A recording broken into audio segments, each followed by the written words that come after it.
आज हम बात करेंगे कि हम तीन और वो तीन। जैसे हमने बात किया था कि ब्रह्मांड भी तीन है और हम भी तीन हैं, वो बीज में भी तीन होते हैं।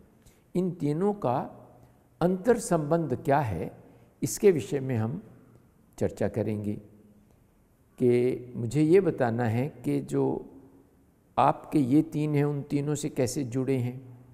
तो आपकी जो क्रिएटिव इंटेलिजेंस है, जिसको हम आत्मा भी कह सकते हैं, वह क्रिएटिव इंटेलिजेंस अपने उद्गम से जुड़ा रहता है और उसका उद्गम centre of the expanding universe है।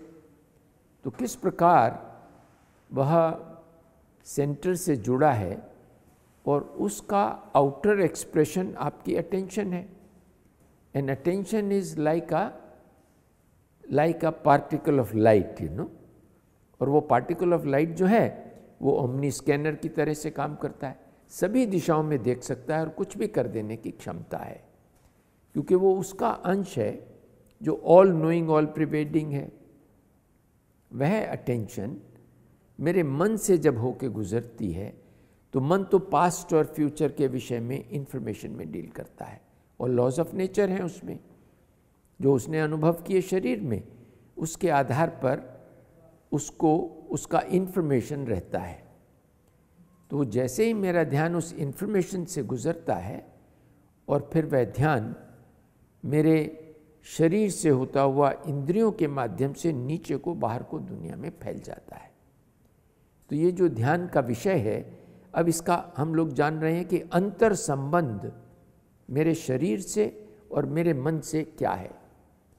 अभी मुझे एक एग्जाम्पल देना है। जैसे शरीर की ज़रूरत भूख रहती है, क्योंकि मैंने बताया था ना पहले एपिसोड में कि भूख कपड़ा मकान दूने के समान, सेक्स और स्लीप, उसमें मेरा शरीर डील करता है और मेरा मन उसकी इंफॉर्मेशन में, जो कि काम क्रोध लोभ मोह अहंकार राग द्वेष और आगे का तुक्का और उसमें भय और चिंता और जुड़ जाती है, वो सारी इंफॉर्मेशन है।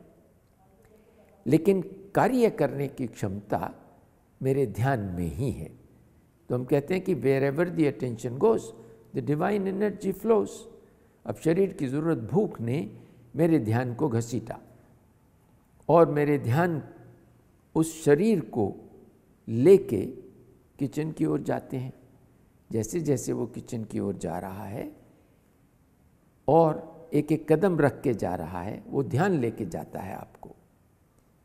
जाते जाते आपका जो दूसरा साथी है, आपका मन, वह याद कराता है इंफॉर्मेशन जो कभी स्वाद चखा था। तो अब आपके ध्यान को आपकी मन में जो इंफॉर्मेशन एम्बेडेड है, जो पहले का अनुभव है, उस इंफॉर्मेशन ने आपके ध्यान को घसीटा। अब वो अपना रजिस्टर कर रहा है कि मन चाहता है कि वो स्वाद खाए जिसका उसको पहले कभी अनुभव हुआ था। तो उसको वो गंगूराम हलवाई के दही भल्ले याद आ रहे हैं। तो मन बता रहा है कि आपको ये चीज़ खानी है और मन बता रहा है कि पैसे वहाँ रखे हैं, गाड़ी वहाँ है, दुकान वहाँ है, सब इन्फॉर्मेशन है। तो अब मन चाहता है कि वो आपके ध्यान को इस्तेमाल करके जो उसकी रिक्वायरमेंट है उसको वो पूरा करे। कैसे पूरा करेगा? क्योंकि वो सब इन्फॉर्मेशन दे रहा है और ध्यान को उस इन्फॉर्मेशन के द्वारा वो चला रहा है और ये कार्य हम अज्ञानता में कर रहे हैं। हमें पता होना चाहिए कि भाई उस किचन में जो सामान रखा है वो उस स्वाद से कहीं ज़्यादा बेहतर है, उसमें अधिक गुण हैं। तो इन गुणों के अनुसार उसको कार्य करना चाहिए था, लेकिन वो कार्य क्या कर रहा है? वो मन के अनुसार जो चलना है, वो मन उसको लेके ध्यान को अपने अपने कार्य करा रहा है। और मन, हमने एक्सप्लेन किया, वो तो इन्फॉर्मेशन बेस्ड होता है। उसको तो खबर नहीं है कि एक डिवाइन एट्रीब्यूट है आपकी क्रिएटिव इंटेलिजेंस है ध्यान के रूप में, तो जहाँ ध्यान जाएगा सभी शक्तियाँ वहाँ कार्यरत होंगी। यह बात मन को नहीं बताई गई, ज्ञान नहीं दिया गया। तो इस ज्ञान के एब्सेंस में वो जो इग्नोरेंट माइंड है वो कंट्रोल करता है। आपके शरीर की ज़रूरतें और उसकी ज़रूरतें, वो अपनी अपनी ज़रूरतें पूरी कराते रहते हैं उस ध्यान के द्वारा। तो वो ध्यान कैसे कार्य कर रहा है उसको अगर हम समझ लेंगे तो उसमें विवेक है।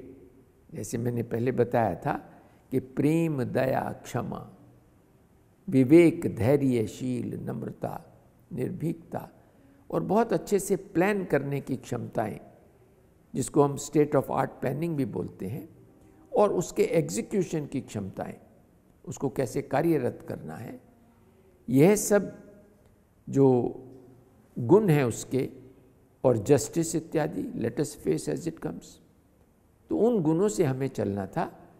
अनफॉर्चुनेटली मन इग्नोरेंट होने की वजह से वो उन गुणों से नहीं चल पाता है।